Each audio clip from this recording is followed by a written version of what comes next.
One of the single biggest things I have missed as a result of the COVID pandemic and the global response to it has been the ability to travel.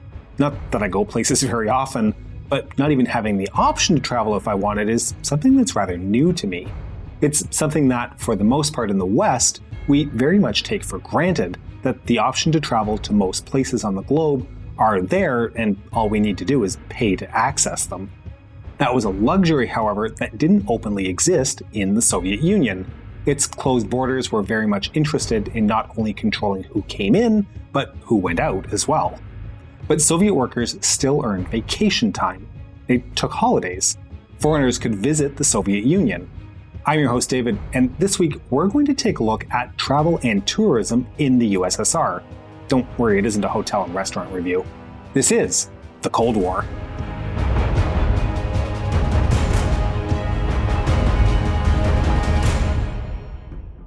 To start this topic, unlike so many episodes, we aren't starting in 1945, but rather in the early 1920s, with the establishment of the Soviet Union itself. Almost from the outset, the new nation became a closed state, isolating itself from the rest of the world. This was deemed a necessary step in order to ensure the complete ideological transformation of the citizen into the new Soviet citizen, capable of building the communist state. It was feared that tourism abroad might result in that tourist defecting to the foreign state, not only resulting in the loss of a member of society, but harming the image of the Soviet Union. Eager to avoid that type of embarrassment, travel abroad became the purview of the Soviet elite. Only those deemed ideologically worthy could travel. Diplomats, writers, artists, scientists, musicians, certain members of the military, and the like. Of course, this type of policy doesn't speak highly of the system being built if the constant fear is that people want to get away from it, but that is a different topic. Of course, tourism can work two ways: your own citizens going abroad, or not, and foreign citizens coming as tourists to your own country. For the Soviet Union, it was recognized early on that foreign tourists could do two things for the Soviet Union. It could help create a valuable, positive image of the Soviet Union to foreigners, while at the same time bringing valuable foreign currency into the country. As such, tourist infrastructure began to be established, as well as the administrative structure to support it. In 1927, the Ministry of Labor and Defense issued a decree to support the development of tourism in the Soviet Union. In 1928, the Soviet Tourist Joint Stock Company was established, followed by the Intourist Joint Stock Company the following year, along with the Society of Proletarian Tourism. In 1930, the Council of People's Commissars, which was the rough equivalent of all the cabinet ministers at the time, decided to merge the Society of Proletarian Tourism with Soviet Tourist to form the Soviet Volunteer Society for Proletarian Tourism.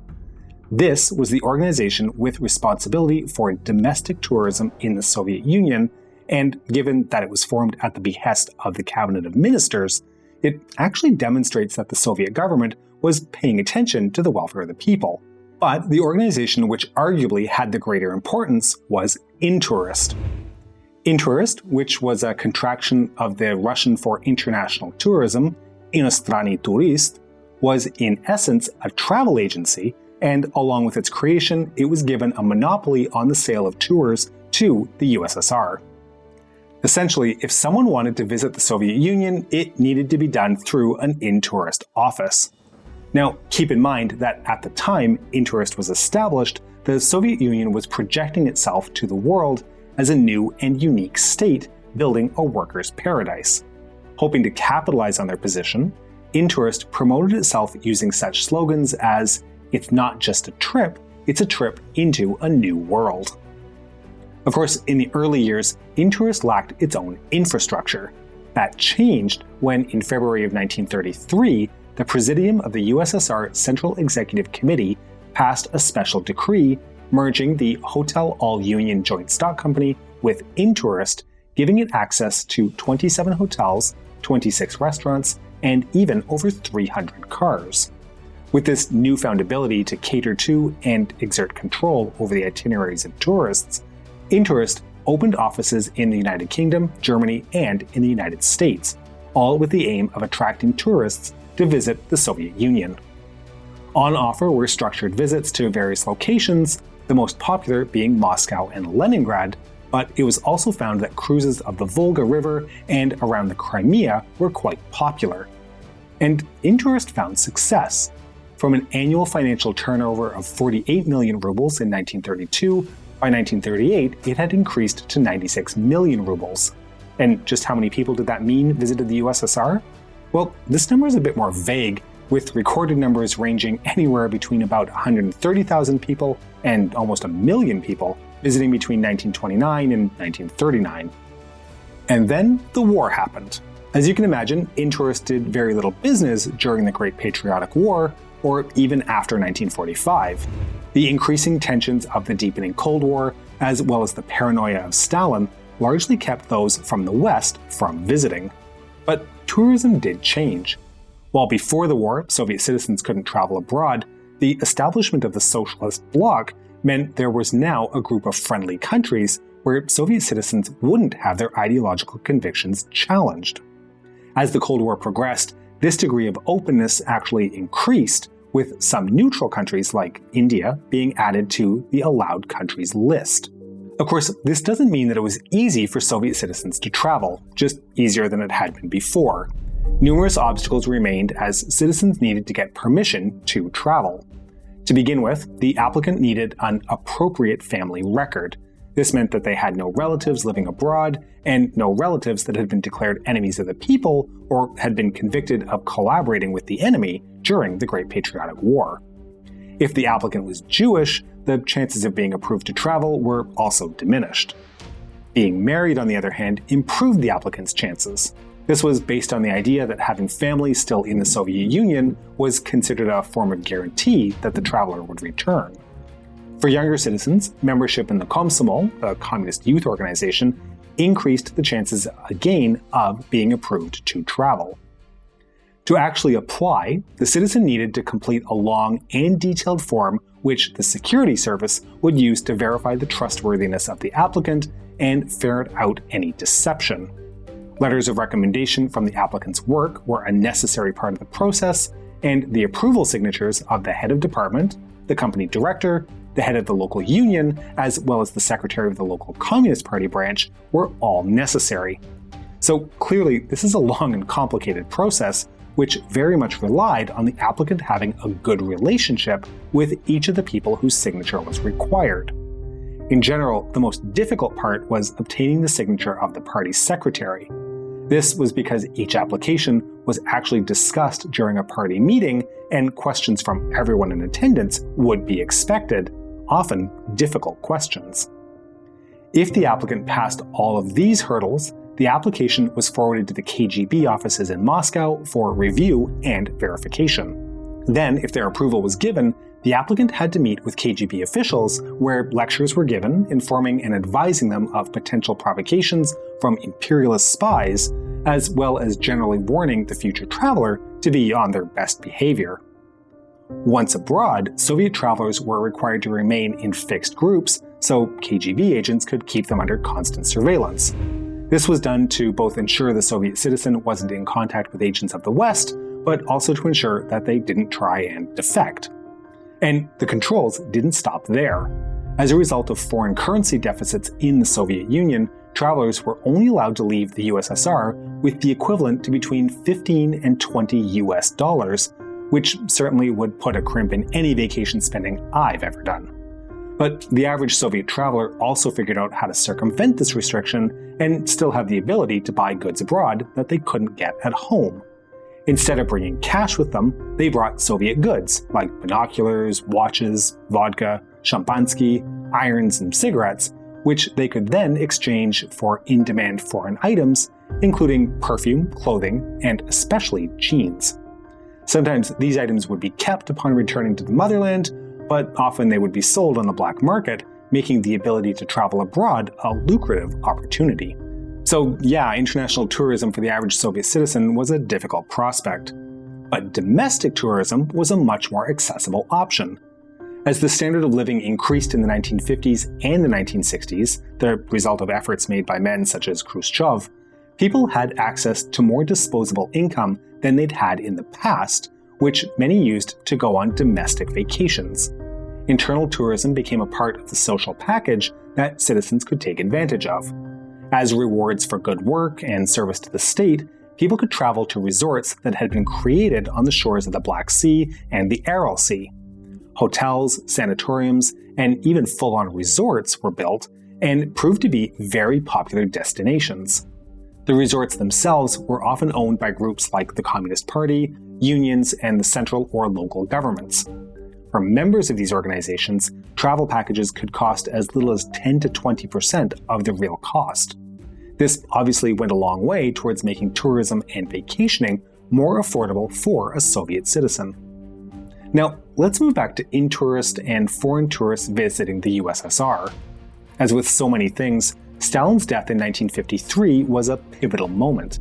The easing of tensions between East and West that took place in the years that followed the mustache's death led to some significant travel developments. Under Nikita Khrushchev's leadership, 1956 saw the Soviet Union saw cultural agreements with Belgium and Norway, followed by France and the United Kingdom in 1957, and finally with the United States in 1958. Included in these agreements were provisions for not only tourism, but also scientific and cultural exchanges.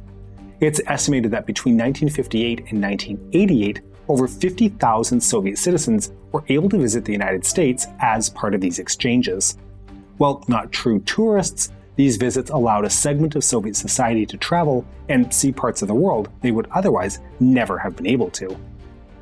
In 1964, changes were implemented making tourism to the Soviet Union a more simple process, as well as simplifying the process for Soviet citizens to travel abroad. This allowed more than 1 million visitors to come to the Soviet Union, and almost as many Soviet citizens had the opportunity to visit other nations, although it's important to note that the vast majority of these visits were to other friendly socialist allies and not to the West. These numbers would continue to increase until the end of the Soviet Union, peaking at almost 11 million citizens allowed to travel. But all this being established, let's talk a little bit about those foreign visits to the Soviet Union. Even with increasing numbers of visitors, there was still a strict control maintained over those entering the country. The KGB had a specific directorate whose job was to maintain control over foreigners in the Soviet Union, including tourists. Within the 7th Directorate were specific departments, each dedicated to specific roles, including the 1st Department, which handled visitors from the United States and Latin America, the 3rd and 4th Departments, who looked after citizens from other various nations, the 10th Department, who looked after monitoring hotels, parks, museums, theaters, stores, stadiums, and air and rail terminals, and other frequented tourist destinations, and even had a group dedicated to monitoring in-tourist itself, as well as Sputnik, the agency created in 1958 that focused on youth tourism to the Soviet Union. Anywhere that a Soviet citizen could come into contact with a foreigner, the KGB wanted to be present. So how did tourism work? Well, foreign tourists needed to plan their itinerary through Intourist or Sputnik, which included not just planes and trains, but also hotels and even specific restaurant bookings. Independent travel was not allowed, and tourists needed to stay with their in-tourist guide and translator, who was almost definitely working with the KGB to make sure that any tourist was being monitored at all times. As for what they were allowed to see, it was restricted to the sites which demonstrated the ideological impeccable achievements of the Soviet economy and lifestyle. Only the most qualified were selected to work as guides, and not only was fluency in a foreign language required, but so was a university degree in linguistics, as well as full mastery of being able to answer any potential questions in a way that demonstrated the achievements of the socialist system.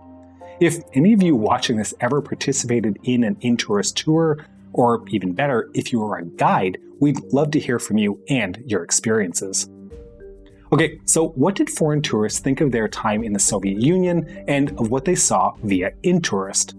Descriptions included complaints of excessive control by the guides, reprimands for seemingly innocuous things like chewing gum, the poor condition of historical artifacts, and a general predictability as every single step of the itinerary was known in advance. The science fiction writer Robert Heinlein of Starship Troopers fame visited the USSR in 1960 with his wife on a month-long trip. He later wrote about his trip in an article called Inside Intourist, and had little kind to say of the tourist organization, commenting on the tight and unreasonable controls exerted by the guides, the poor exchange rates, the poor customer service, and the often dismal infrastructure. He referred to Intourist as an organization whose goal was to collect payment in advance and then do whatever it could to not provide the service that had been paid for. He wrote, quote, "This article assumes that you have already, for good and sufficient reasons, decided to visit the USSR, one good and sufficient reason being a wish to see for yourself this communist paradise that Khrushchev has promised our grandchildren. But to set out for Russia in the holiday spirit in which you head for the Riviera, Las Vegas, or Rio is like going to a funeral for the ride." The short article is well worth reading, again called Inside Intourist, which I believe is in his book Expanded Universe. Now, despite all this rather negative press and the trouble and shortcomings a foreigner might face when trying to visit the Soviet Union, after Stalin's death, it grew in popularity and interest as a tourist destination. Between 1956 and 1985, more than 70 million tourists from 162 different countries visited the USSR. And through that time, those people were controlled and monitored. The Soviet Union remained an isolated state, projecting a certain image of itself to the outside world. It took careful steps, often successful but not always, to prevent foreigners from seeing things they were not meant to see, or from talking to people who may not reinforce the desired and appropriate image. And this was a two-way street. The millions of Soviet citizens who traveled outside of the USSR were monitored and controlled and guided, all with an aim to ensure continued loyalty to the socialist paradise in which they lived. We hope that you've enjoyed today's episode, but to make sure that you don't miss our future episodes, please make sure you subscribe to our channel and have submitted all the appropriate documentation, including signatures from your head of section, director of employment, local party secretary, and the head of the local security office, so that you can receive guided permission to press the bell button. We can be reached via email at thecoldwarchannel@gmail.com, and we're active on Facebook and Instagram at The Cold War TV.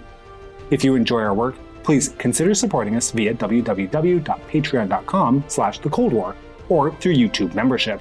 And don't forget, the trouble with the Cold War is that it doesn't take too long before it gets heated.